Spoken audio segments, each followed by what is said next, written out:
Embassy. Just a small comment on what the member of Parliament, the European Parliament said.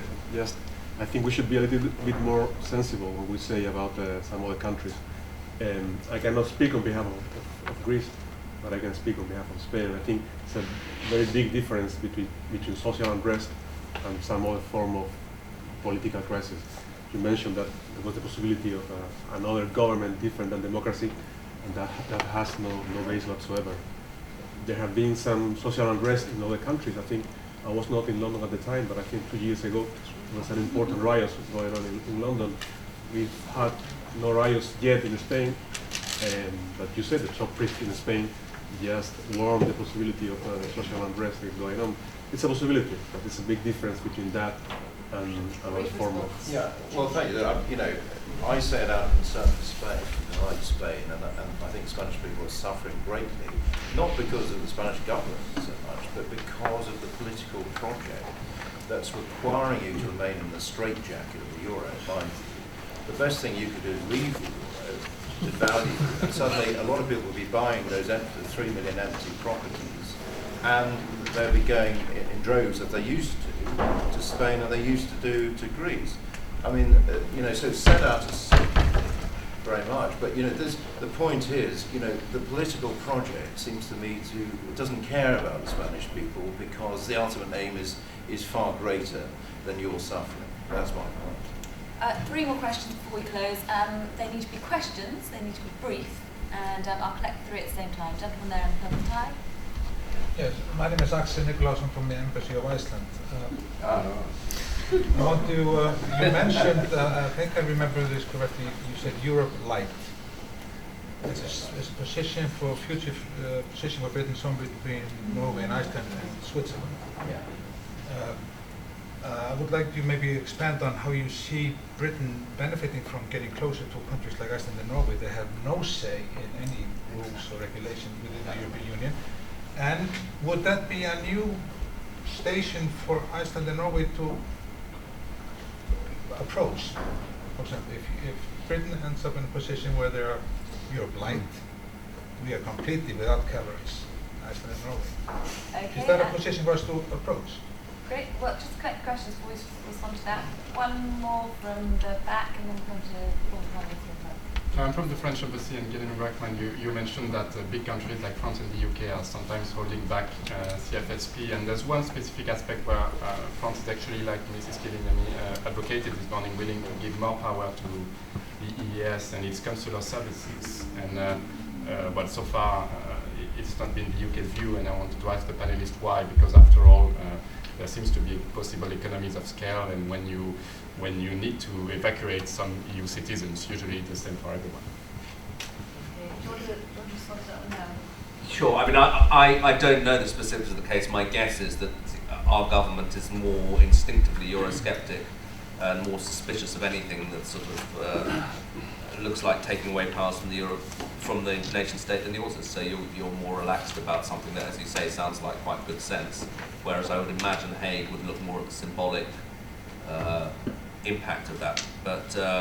But yeah, as I say, the idea that it's Britain and France that are holding up the EES was put to the polls were quite indignant about this when I was there over the weekend and saying, wherever we go, the local European embassies say the British and the French are making trouble. So. Okay, and let's get a response to the other gentleman's question. We'll start with you, David Campbell, Bannerman. Europe Light, how will Britain benefit from that? And is that a new place for Iceland? Yes, sorry, the phrase I use is EEA Light, actually. So you take what you have, the European Economic Area Agreement, and then you build in more flexibility or negotiate more flexibility. For example, the full freedoms that exist in the EU and the EEA, like freedom of peoples, I think it's a huge issue at the moment with immigration in Britain. You could make it freedom of workers, so we welcome workers with a visa system for some countries where there's a price demand, but it gives you some flexibility. The problem is, as you say, no influence on the laws. I mean, that argument's been used. It's what I put to the chairman of the Independence Party literally 2-3 days ago, and he said, no, we do have influence. If you get in there early enough, you can affect directives. It's true. But you see, we're losing influence with QMV. George Osborne came to Brussels to argue against interfering with bankers' bonuses, and he was overruled because he couldn't veto it because of QMV. So I'm arguing we might be better with an EA light agreement with more influence through that than actually less and less influence in the EU because of QMV. Hendrick. The Foreign Affairs Select Committee is producing a report at the moment. We've been over a final draft and it will be published fairly soon. And what that report has done is brought people like John Barron on the right of the Conservative Party, people like myself in the Labour Party, to a converged position, because we've been to Norway, we've been to Switzerland, we've been to Brussels, we've been to Berlin and Paris. And what we're seeing at the moment is the way that things are moving, and there won't be any EEA light on the table. What there will be is probably an inner core and an outer core. The choice will be, do we want to be a part of that outer core? Norway and Switzerland are both telling us that they have to abide by EU regulations and single market legislation in order to trade with the other.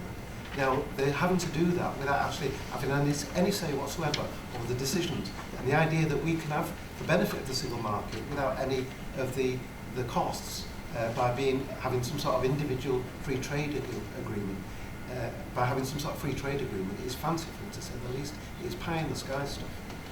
Final question. Yes, thank you. I totally agree with you when you said that it will be very difficult to even try a treaty change with Euro countries and try to create kind of a super state of the Euro countries. I think none of the countries is very eager to even negotiate treaty changes. So actually my question goes to Mr. Bannerman, to whom I would like to first comment what comes to my list. And the second point, I was suggesting more money to EU, because I think there's plenty of money inside the EU, but I was referring to that the division of money could be better between Commission and the EU. And there are hundreds of people working for the European Commission who earn more than our Prime Ministers, so it's not only the heads of delegations. But do you really think that it's possible for Britain to negotiate this kind of a light treaty? I think that it's impossible, because that will kind of open the Pandora box when it comes to other countries. All the other countries have their own needs. And what's wrong with the Lisbon Treaty? I think we could make that treaty function better with those amendments which have been adopted concerning the Euro crisis and all European countries. Quite a lot's wrong with it. Actually, I think the EAS is wrong with it. What I'm arguing for is a more flexible Europe, which I think is almost inevitable. As I say, we're talking inner core, outer core. I think whatever the arrangement is, whether it's EA light or staying within the EU but being more flexible, that's what I mean by shades of grey. I think we're entering a period where it's not just in and out, it's not black and white. There will be lots of different variations within this scenario. I think Britain can negotiate an excellent deal because we have a £46 billion deficit with the other 26 nations. We are a mass importer of goods and services from the EU. Therefore, I do think we can negotiate a trade agreement. And one good thing about the Lisbon Treaty is Article 50 that requires the EU to negotiate an agreement with any member state that leaves it. And if Britain were to leave, under Article 50, you would have to negotiate an agreement with us, and that would include a trade agreement.